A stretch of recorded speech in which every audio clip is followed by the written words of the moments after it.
Program 7. The following program prompts the user to enter 12 integers in a two-dimensional array that has 3 rows and 4 columns and it finds the largest number. इस programme का code थोड़ा lengthy है, इसलिए मैं start की ये 3 lines नहीं लिख रहा ताकि स्पेस हमें अवेलेबल हो। ये इसका बाकी मांदा कोड है। इस कोड में 2 नेस्टेड फॉर लूप्स हैं, जिसमें बाद वाले नेस्टेड लूप के इनर फॉर लूप में 2 करली ब्रैकेट्स कोड में ऐड कर रहा हूँ, क्योंकि उसमें इफ स्टेटमेंट के अंदर भी एक स्टेटमेंट रन हो रही है। इससे स्टूडेंट्स को क्लैरिटी से समझ आएगा, कन्फ्यूजन नहीं होगी। कोड में सबसे पहले डेटा टाइप इंटीजर में वेरिएबल्स डिफाइन किए हैं आई और जे, जो कि रोज़ और कॉलम्स के लिए फॉर लूप्स में यूज़ होंगे। इसके बाद एक अरे ए डिफाइन की है ऑफ 3 रोज़ एंड 4 कॉलम्स, जिसमें हम इंटीजर्स को इनपुट होने पे स्टोर करेंगे।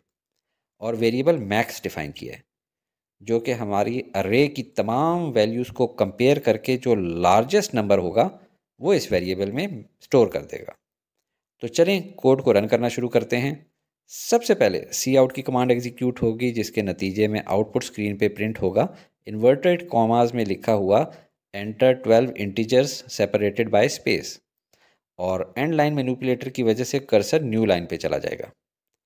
फिर आउटर फॉर लूप रन होगा, जिसमें आई यानी रो इंडेक्स की इनिशियल वैल्यू 0 है, और इनर लूप में जाएगा, उसमें जे यानी कॉलम की इंडेक्स वैल्यू 0 से 3 तक रन होंगी। यानी ये सी इन की कमांड 4 बार रन होगी। उसमें आई की वैल्यू 0 होगी और जे की वैल्यू 0 1 2 3। तो हम जो पहली 4 वैल्यूज़ एंटर करेंगे वो इन लोकेशंस पे स्टोर हो जाएंगी। अब इनर लूप से निकलकर आउटर लूप में जाएगा तो आई की वैल्यू इंक्रीमेंट होकर 1 हो जाएगी, और फिर से इनर लूप में जाकर 0 से 3 तक टोटल 4 बार सी इन की कमांड को रन करेगा। तो जो 4 वैल्यूज़ हम एंटर करेंगे वो इन लोकेशंस पे स्टोर हो जाएंगी। इसी तरह जब तीसरी बार आउटर लूप रन होगा तो आई यानी रो की इंडेक्स वैल्यू 2 हो जाएगी, और इनर लूप रन होगा फ्रॉम इंडेक्स वैल्यू 0 to 3, यानी सी की कमांड फिर से 4 बार रन होगी, और जो वैल्यूज़ हम एंटर करेंगे वो इन लोकेशंस पे स्टोर हो जाएंगी।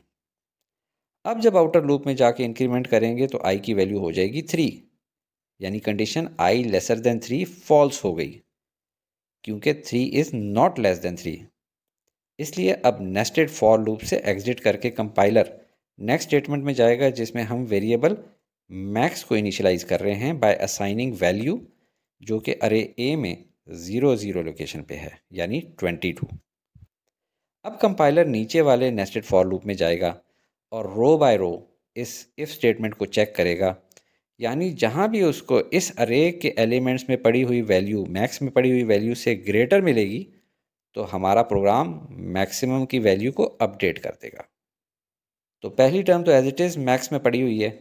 जब नेक्स्ट टर्म को चेक किया कि मैक्स से बड़ी है तो पता चला कि हाँ बड़ी है, तो मैक्स को अपडेट कर दिया।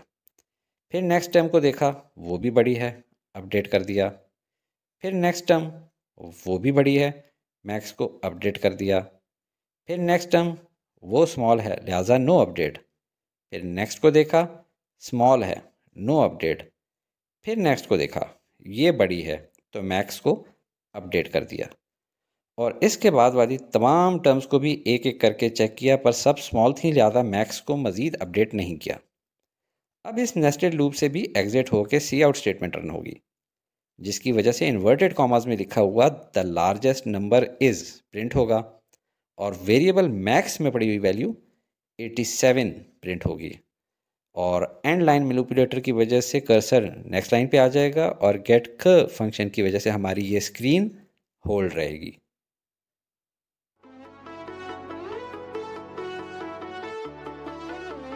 Study with me, a learning experience.